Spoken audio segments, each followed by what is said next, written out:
This week, we're talking about book launches. We talked previously about the kind of checklists that you want to build before you go to launch. And now I want to talk about some of the things that we can do pre-launch to help sell our book. My name is Seth. I'm a full-time fantasy author. I've written 26 books. I've published most of them, and I make these videos because there are a lot of authors who are lost out there, and I don't want you to be one of them. If you're new to the author space, you might not know that you can do a lot to sell your books before they even come out. The focus pre-launch is always going to be on pre-orders. What's the value of a pre-order? Well, not only do you get a book sale on the day that the book comes out, but often lots of pre-orders will inform the algorithm that there are a lot of people excited about your book, and that will help bump you in the organic rankings as well. Simply put, it means that Amazon or whatever site you're selling your books through will push your book organically because there are a bunch of people who are lined up and waiting in order to get it. I'm going to talk about pre-order numbers in a different video, and today we're going to focus on some different ways that you can encourage your readers to pre-order your book. The first and most vital is your email list. One of the challenges of being an author is that if we sell through websites like Amazon or Apple Books or Kobo, we don't own our audience. Amazon or Kobo own the audience. An email list is our way around this. Social media can be used to some extent as well, but again, we don't own our audience on social media. We're just borrowing it from the platform. An email list is different. An email list is where you build your own followers. You have direct access through them through their inbox. Email lists are also hard and unforgiving because if you don't deliver good content that somebody is interested in, they will likely never open your email and thus never see the information that you're trying to communicate with them.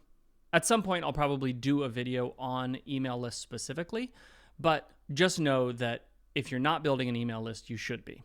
This email list is where you're going to promote your pre-orders. I wouldn't recommend spamming people, but sending out an email a month or two ahead of time and then periodically giving them other emails saying, hey, aren't you excited about this book that's coming out? Don't forget to tell your friends. You can pre-order it here to read it as soon as it comes out.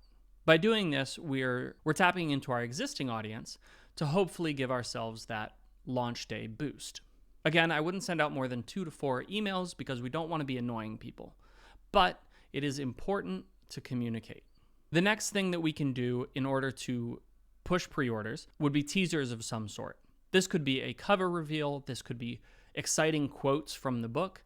This could be questions that we're asking people, hey, what are you looking forward to the most in this new book? All with some sort of link to the pre-order so that people know that they can click it to prep for reading on the day it drops. Sometimes it can feel a little bit weird to do this sort of promotion because it can feel like we're faking excitement. But part of marketing's job is to convey why somebody should feel excited.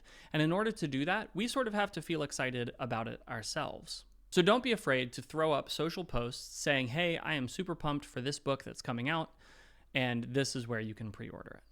Again, we don't want to spam people because if we do, they're just going to write us off. But 3 or 4 posts about a new book that's coming out in the weeks leading up to it, totally fine. Because here's the deal. If you don't promote your book, nobody else will either. And so the more you can do to convey your excitement about it, the more other people are going to get excited about it as well. The third thing that we can do is we can ask for ARC reviewers. ARC stands for Advanced Reader Copy, and these are copies of the book that we would send out to people to read ahead of time so that they can leave a review on launch day. This is a tactic that requires a considerable amount of fortitude, but it can be used to tremendous effect. This is also why sometimes you'll see a book come out and it will already have 200 reviews as soon as it drops, or even maybe before it drops. And it's because all of these people have received an advanced reader copy. What this is not is trading a copy of your book for a good review. Instead, it is just giving the book to a reader and asking them for an honest review. And this is why it requires fortitude. You have to be pretty confident that your book is fantastic. But it can be incredibly effective because, once more, the algorithm sees all of those people leaving reviews, and if they're good, it's going to push the book harder.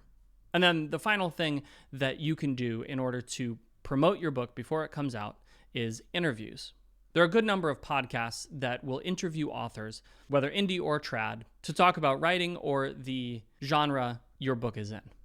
This takes a considerable amount of prep work, and this is one of the reasons why I recommended in our last video that we give ourselves enough time, because it often takes a couple of months for this stuff to pan out. But this is a fantastic way to get yourself in front of new audience. So these are some ways that we can promote our book before it even comes out. Again, the goal is really to drive pre-order numbers, because if we can drive pre-order numbers, then it tells the algorithm that people are excited about our book, and it's more likely to get organic promotion when the book comes out. But let me know in the comments down below if you've used any of these strategies, or if you have any other strategies that you think are good for promoting your books before they even come out.